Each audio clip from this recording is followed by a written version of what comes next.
Choose News Now Sports as your all-access pass to all things Hawkeyes. This is Eye on the Hawks, sponsored by University of Iowa Healthcare.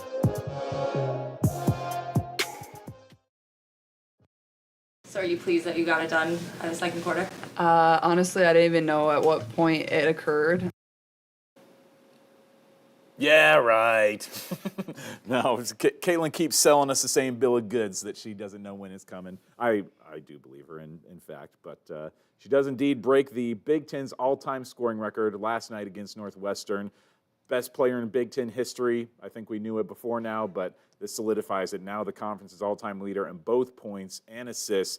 Surely the greatest player in conference history. Welcome to Eye on the Hawks with Owen Sebring, Curtis Fader, and Mike Howell, here to talk a little bit of basketball, maybe slip in some wrestling into this show. A historic night last night. Surely, I mean, with Caitlin chasing Kelsey Plum for the NCAA's all-time scoring record, I think maybe we've forgotten or overlooked a little bit the Big Ten scoring record, but passing Kelsey Mitchell is certainly a significant benchmark on this historic Caitlin Clark journey. And also, Kelsey Mitchell, I don't know if many people know this, also currently on the Indiana Fever. So if she chooses to declare, she will pass her future teammate. So imagine a trio of her, Mitchell, and the 2022 Naismith Trophy winner, Aaliyah Boston. And you're looking right now at the current women's Division I NCAA all-time scoring leaders. Kelsey Plum there at the top of the charts right now, 103 points in front of Caitlin Clark.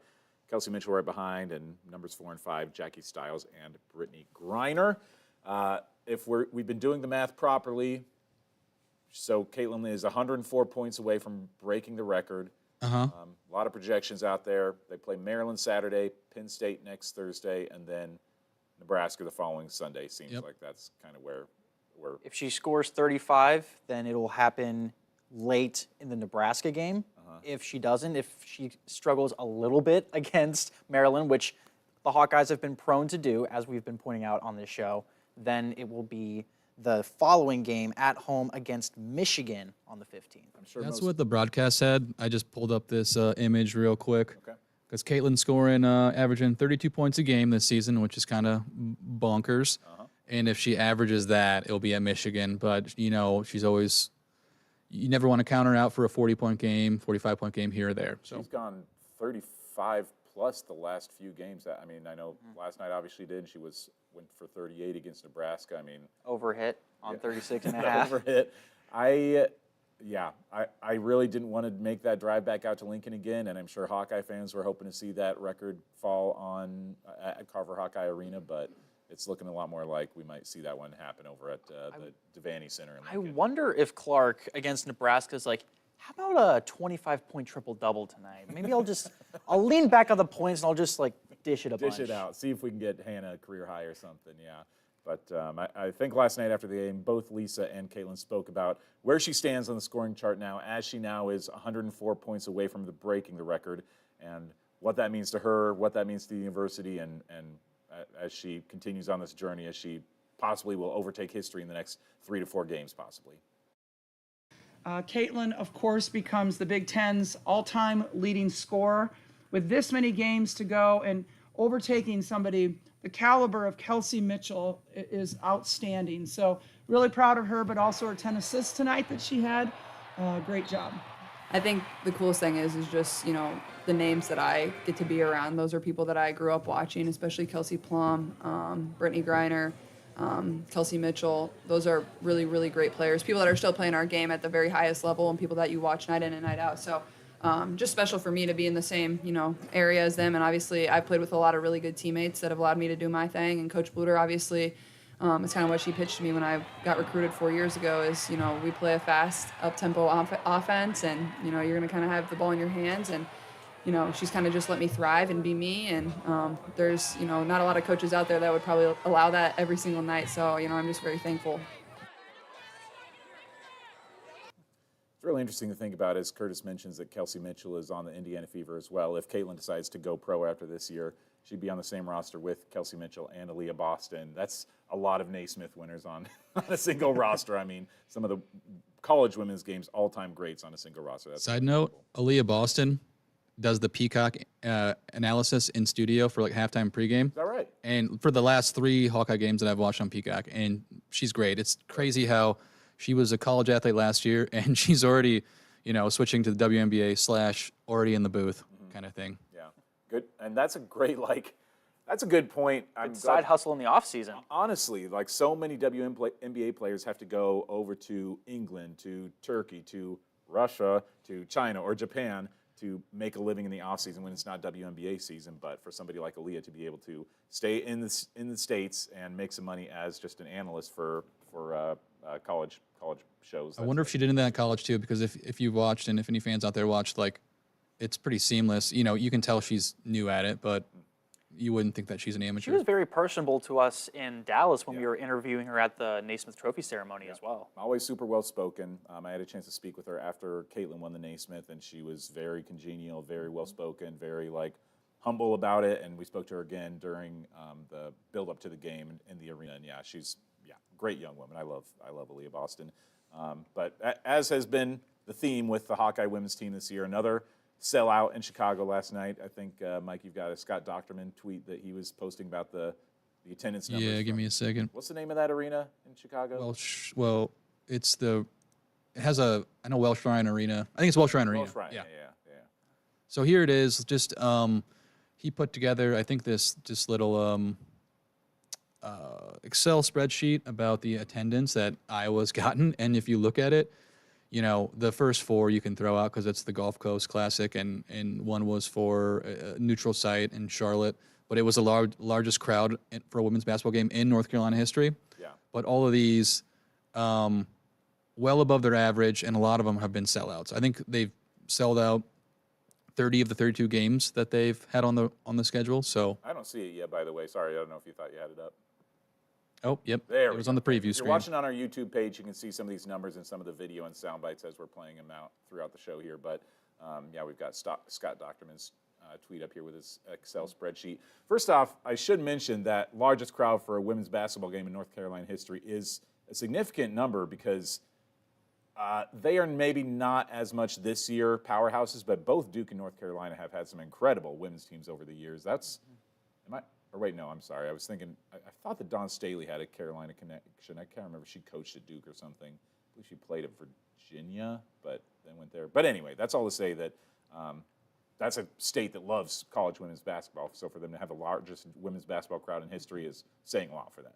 Not just looking at the sellouts, too. I mean, look at the average for Wisconsin, Rutgers, Purdue, Ohio State, Northwestern, 1,000. They average, less than 1,200 people, and they're getting Northwestern they only seat 7,000. That's the arena capacity.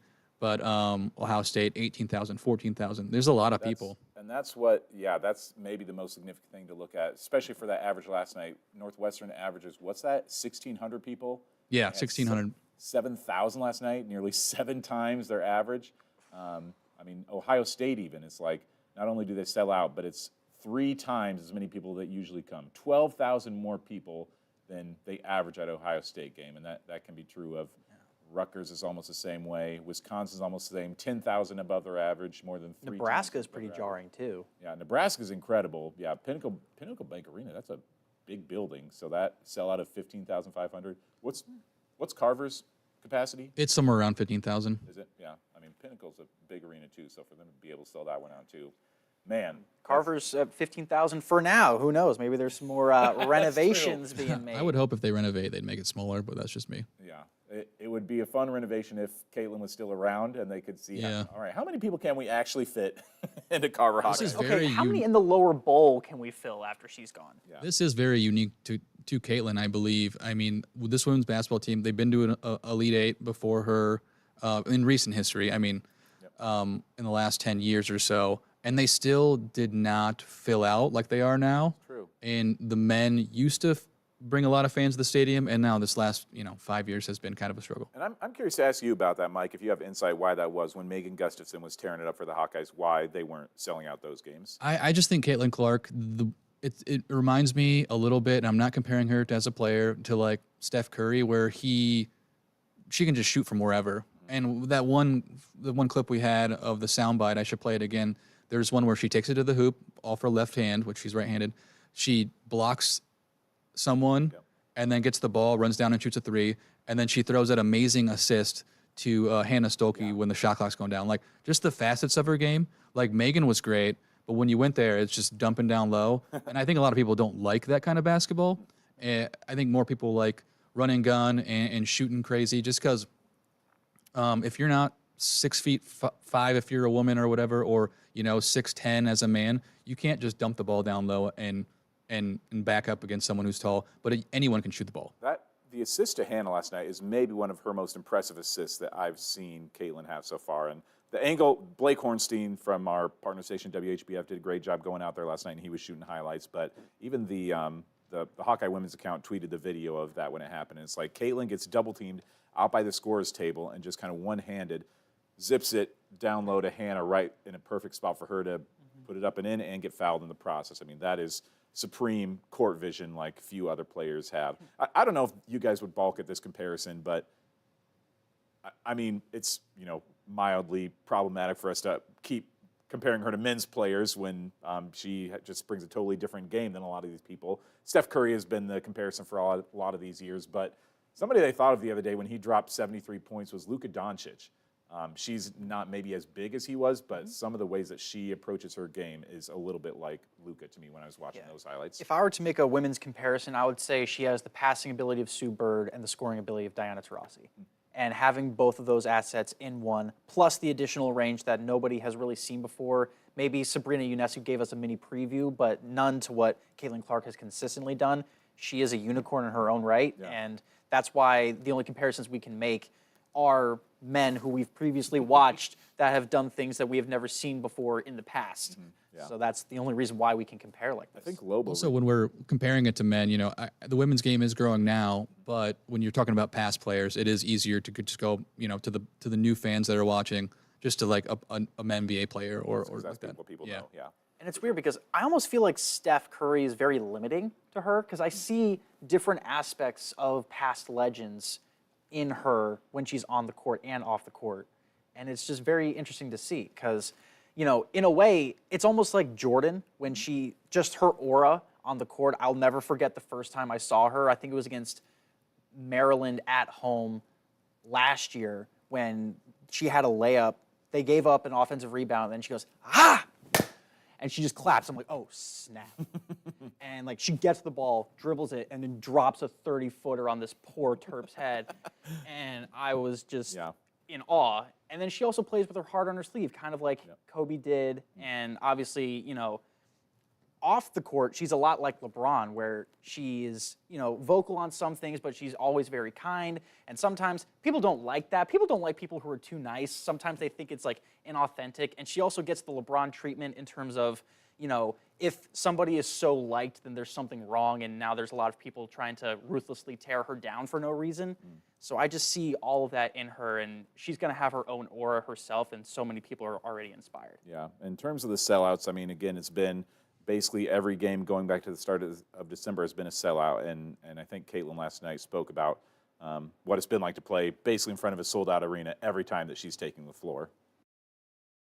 Caitlin, 2 years ago, you come in here, maybe 1,500 people in the stands. Now it's a sellout. I know you had these a few times in a row. What do they kind of mean to you to see who's coming out to see you and to see Iowa every time you guys hit the road?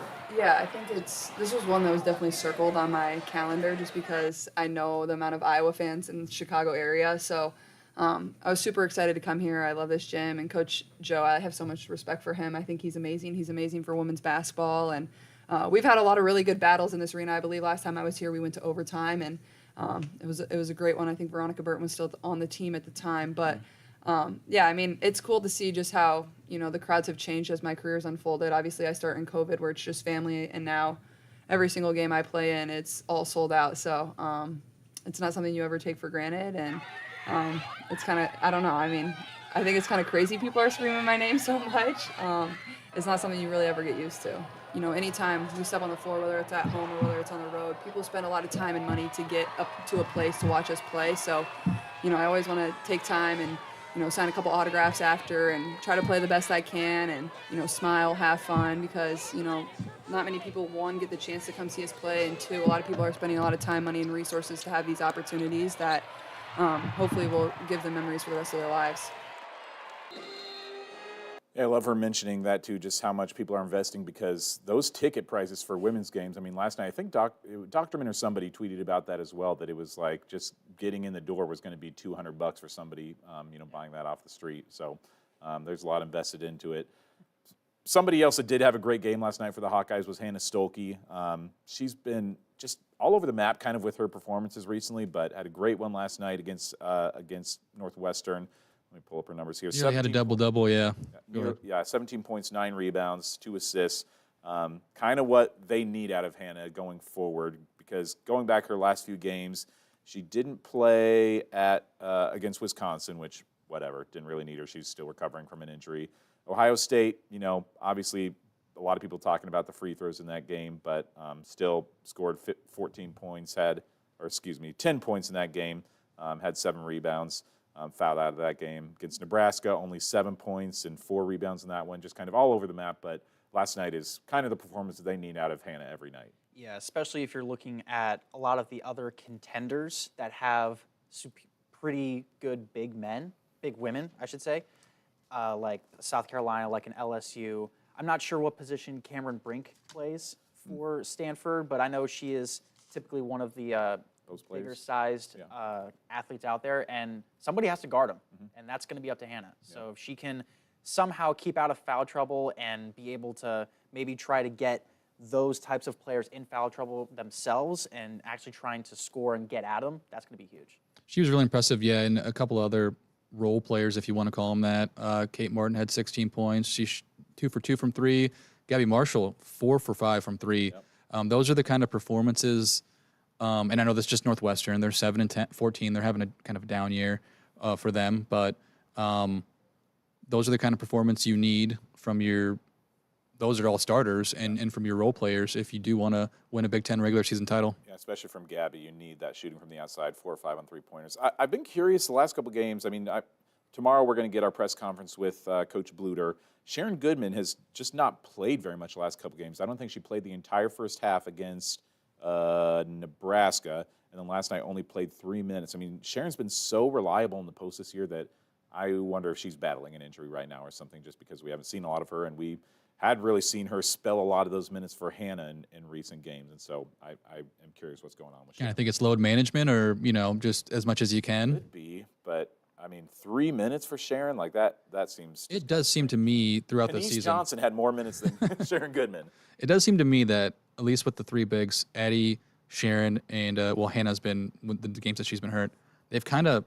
There's some games where Addie plays a lot and Sharon doesn't, and then it's flip-flopped. Mm-hmm. I don't know if that's intentional, just to give some people some rest, or if it's injury-related, which could be. Just matchup possibilities. Here's the road ahead for the women's team, as we mentioned, where they're at Maryland on Saturday. We've spoken about this a few times. Lisa Bluter has never won a game at Maryland. That's a place where Caitlin has never won a game. So that'll be an interesting one on Saturday to see if they can break that trend next week at home against Penn State.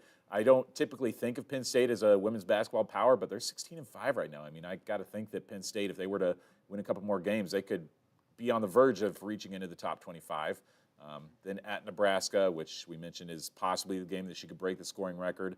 Nebraska doesn't have the best record. They're 14-7, but, I mean, again, they always play Iowa so tough. That was a close – I mean, Nebraska was winning for a lot of that first half when they played at Carver, so that's not a rollover game for the Hawkeyes. And then their next game after that, February 15th, at home against Michigan. Only, 4 or 5 home games left this season for the Hawkeyes? Yep, 4. 1, 2, 3, 4. After that Michigan game, it's just Illinois on the 25th and then Ohio State at home on the 3rd. So if you're wanting to see Caitlin in person at you'll have... That Ohio State game is going to be a pretty penny, you'd have to imagine. That will be an incredible home game for them. Big Ten regular season title potentially on the line and revenge. Speaking That's true. of Ohio State, there's a really big matchup on Sunday. Ohio State, I believe, travels to Indiana. No, it's the other way around. Indiana goes to Ohio State. Now, Indiana's 9-1. Ohio State is 8-1. Conference, yeah. Yeah, Iowa plays both these teams, so they could theoretically, beat them both and then, win the Big Ten outright. But they play Indiana on the road, so I don't know if you'd rather have Ohio State win, get them a second loss, so you can take a loss, and then, Yeah, that's or just fair win point. out. Yeah. Well, it's going to be that's tough to That's beat. the locker room's mindset. I mean, they. Well, can we're do not in the anything. locker room, so I thought it'd be good discussion.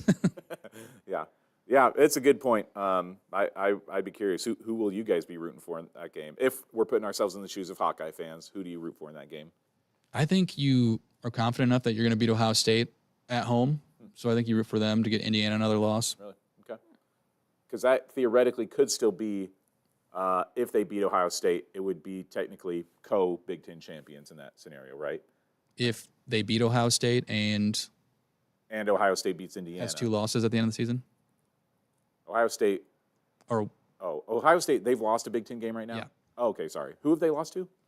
I don't know. They're 8-1 though. Let me check. That's interesting. I forgot about that. Okay, fair enough. Yep. So that would give them an outright title. Sorry. Michigan. They lost to Michigan. Oh, okay. So I mean, you could root for them just because if they lose to Michigan, they could lose another game on their schedule. Here's something I'm curious about to pick your guys' brains on. We're talking about Hannah. We're talking about Kate. All the role players stepping up well last night. Do you think right now, outside of Caitlin, is there a first or second team All Big Ten player on this roster?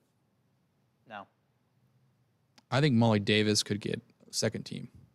She's played really well. We didn't even talk about her yet. She's played super well, But but there's like, some really good guards in this conference. I mean, again, last night Molly has 3 points and 3 rebounds. Like, she steps up when she needs to, and Hawkeye fans love it. And she's been great when they need her to step up. But to see her as a not gonna have first or enough. second team, How many people do they are? Sorry, I should know this, but do they have like 10 people on the first team and 10 on the second? I think that could, I'm pretty sure it's just a 5. yeah, I would think 5, I guess. Well, a lot of men's teams they do 10. Do they? Yeah, just I don't know why. It's kind of a weird. If it's 10, then sure. Yeah. I mean, I think the highest candidate for the second position would be Stolke, but there's My guess for Mackenzie Holmes is there. yeah, He's going to take a spot. Stolke could be there, and she'll maybe be there in the future. But she's just spent so much time injured and like has games off that it's like she could get honored, I think. But I have a hard time seeing a first or second team mention. Kate Martin, I think, is the one that would be the closest for me because for going back to the start of the Big Ten schedule, she's been in double digits pretty much every game. You can rely on her almost nightly for 12 to 16 points. She'll pull down some rebounds too. She'll dish out some assists. She's maybe the most reliable night in and night out player that you know is going to put up some numbers. And I don't know if I'd say that Kate's going to be a first team honoree, but because she's not even in the top like 15 of the conference scoring list right now, I don't think. But she's a reliable enough and respected enough player that I think that she could be on that list. You have to think there'd be if Iowa wins the outright regular season Big Ten title. Yeah. They would have at least one other person. She is averaging like almost 12.5 points a game. So yeah, Kate's probably the right answer there. I think I like watching Molly play, so I'm a little biased there. That's so fun. I mean, I have a hard time picking out who would be Iowa fans' favorite Hawkeye, maybe after Caitlin, because Molly would be a strong candidate. But I think man, it's Kate Martin. I would make the case when I'm at the arena. There's maybe nobody I enjoy watching more than Sid Falter. Man, that girl is so much fun out there. Just in the Nebraska game the other day, she had another one of those rebounds that she had against Audie Crooks in the Cyhawk game where somebody else literally comes down with a rebound. Sid just like grabs it, yanks it out of their hands, and puts it back up for a bucket. I mean, she is just the grittiest, gutsiest hard worker out there. I love watching that girl play. But let's move on and talk about the men's team and how they're doing right now. Still been super up and down. You just don't know what you're going to get out of this team one night to the next. Had a crucial win the other night, but then they drop one to Indiana. So I don't know. I mean, I watched a good chunk of that second half of that game. I mean, they put up a good second half against the Hoosiers, but just gave up some late buckets. Again, scoring was a problem in the last minute, and they went on a lot of cold stretches in that game. Yeah. Men's team just still seems like they're still trying to figure it out. Oh, boy. Yeah, it's mainly can they host an NIT game at Carver at this point? I think that's where it is.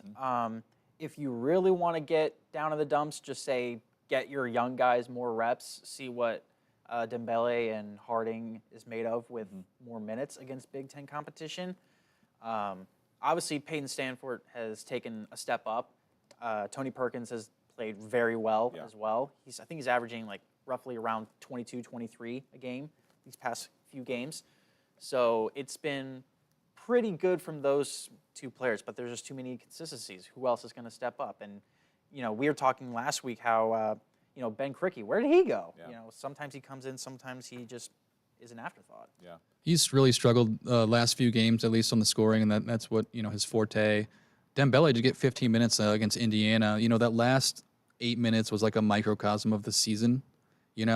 Iowa comes back, fights back from a big deficit, comes back, takes the lead, and then gives the lead up. And then Peyton hits a big shot with a minute and a half left to give him a 2-point lead off an inbound play with 2 seconds left on the clock. And then they go a minute and a half on the wrong end of an 8-0 run. And it's just like, this is just this roller coaster that we've seen all season. It will be tough sledding, though, when you look at it. I'll pull up the next 4 games real quick. But if you really want any chance at a postseason, even, you'll have to go, I think, 3-1 or 4-0 in this next 4 games. They end the season. 5 of their last 6 games are quad one games. Yeah. So it's their toughest stretch, and it's, the last 6 games. They play 3 in a row. The potential is there for them to pick up some quality wins. So these next 4 games coming up, they've got Ohio State tomorrow night at Carver, and they go on the road at Penn State. Which they historically don't play well at. I don't, Yeah, I mean, Penn State's the only team in the next 4 that has a losing record right now. But then after that, it's at home against Minnesota, and then they go back on the road to Maryland after that on Valentine's Day. I really don't think Iowa is going to pull out that Ohio State game at home. I think me and Mike were talking about this yesterday, that Ohio State has lost, at one point a couple weeks ago, I don't know if this is still the case, Ohio State had lost 14 straight road games, something to that effect. I just seen our colleague from WSYX over in Columbus tweet something about that, how bad they've played on the road this year, and going back to last year, I guess. But as Mike mentioned, too, that's one of those things that the Hawkeyes have a tendency to break up bad streaks of other teams this season. So, Big Ten play on the road hasn't been good for the Buckeyes, but they have some caliber players that can make shots, and I think especially late, if it is close, and especially if nerves start creeping in, like Sanford thing, I got to be clutch again. I have to be better, and Buckeyes can use that. Yeah. The Buckeyes have lost 6 of the last 7. They haven't won a road game this year. So if Iowa can't beat Ohio State tomorrow night, then, not good. Yeah. One of the big things that's plagued them recently, because this was their problem last week when they lost to, who they lose to last week? What game you shoot? Maryland. Maryland, yeah, the Maryland game. And it was the same problem against. That's a game they should have won. And it was the same problem against Indiana, where Owen Freeman gets in foul trouble. That's been their problem, because he had 4 fouls last night, only played 23 minutes, sat a lot of the second half of that game on the bench, only scored 4 points and had 2 rebounds.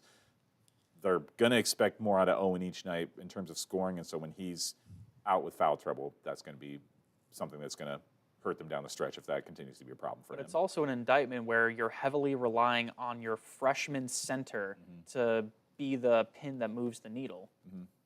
So yeah, I think a lot of teams rely on fresh, especially highly rated ones like Owen was. So I personally don't think that's that big of a deal. You bring in guys.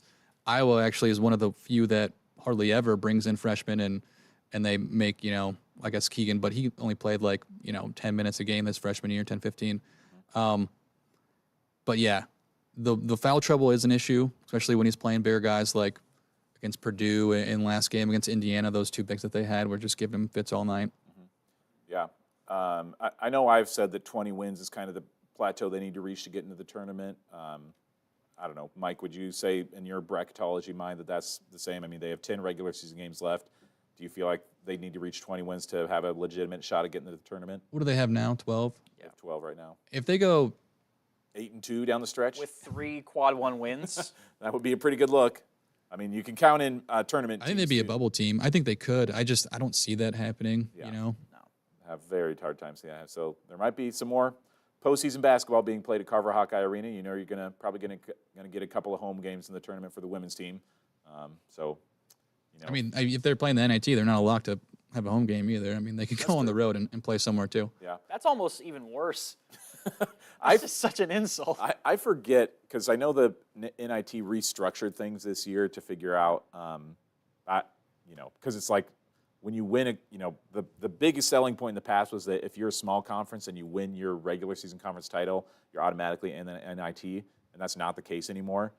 They're judging it a lot more based on basically who's in a Power 5 conference and who's going to sell out arena, I think is what the NIT is looking at. So, which honestly is not really a selling point for the Iowa men's team right now because it's not like they get great sales for their home games anyway right now for the men's team. Yeah, I mean, the one game they hosted when I was in college, this was 10 years ago, and they hadn't seen a lot of success.